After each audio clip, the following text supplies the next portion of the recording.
Do you think in any way there's a conflict between the way you described capital markets and the profit incentive versus this aim for sustainability and for things that actually last and can self heal and stuff?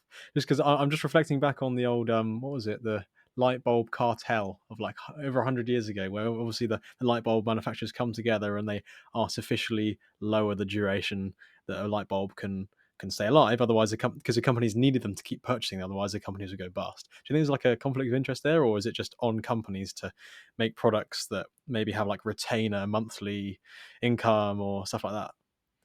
Well, I think at the heart of it, it's about giving customers a product or service that they really want.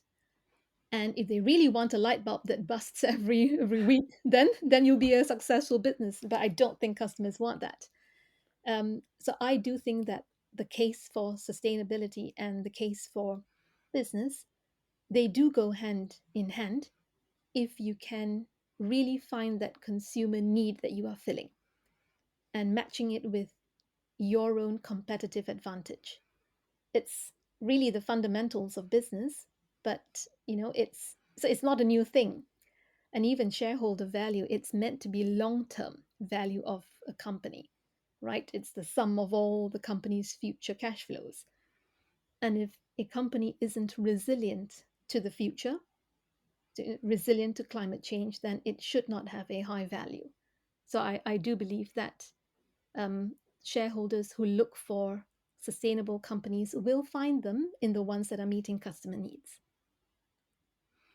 Flipping it from companies back to individuals again, why is it, do you think, that some individuals, young and old, are being resistant to making the changes that they need to in their personal lives? The kind of things that you described at the beginning of the podcast of just being more frugal and like maximizing the chicken, for example, rather than continually kind of harvesting and buying from shops, right? Like being more sustainable in that manner. Why do you think people are resistant or even just ignorant to that?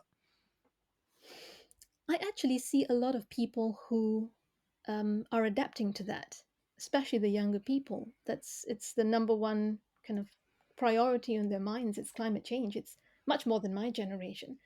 So I'm actually quite encouraged by what I see. Where people are resistant to it, it's because probably they don't see how it would affect them in their lifetime. But I think that is changing, and I feel it will even get um, more adoption from the younger people in the way they live their lives. Do you fear though as well, like because of the global nature of the problem and the fact that it's the wrong mentality to have, but some people, it's like I'm only one person. What impact can one person make on a global problem? But actually, someone takes all of that kind of responsibility onto them, and then they almost get this kind of like, I think there's a new term in psychology of like climate anxiety, where someone is like so worried about everything that they do to contribute to the problem. Like how do you engage in that kind of person with where they're at, and how do you like calm them down and say, actually, you know what, it's a collective thing here, guys, like don't worry so much about you, but in your influence you can hopefully guide people towards being more sustainable. Well, I think nothing of let me put it this way: any extreme behavior is not healthy in anything. If you're an extreme, um, you know, you can relate it to eating habits, exercising, any facets of your life. Extremism is usually not healthy. So I think this kind of climate anxiety that you express is just another aspect of being quite extreme. Um, so I think it is helpful to just be moderate in your life. I That was how I was brought up by my parents. Everything in moderation, and I think that just leads to a more balanced life. I would say though that I don't know the statistics, the data around how prevalent climate anxiety is.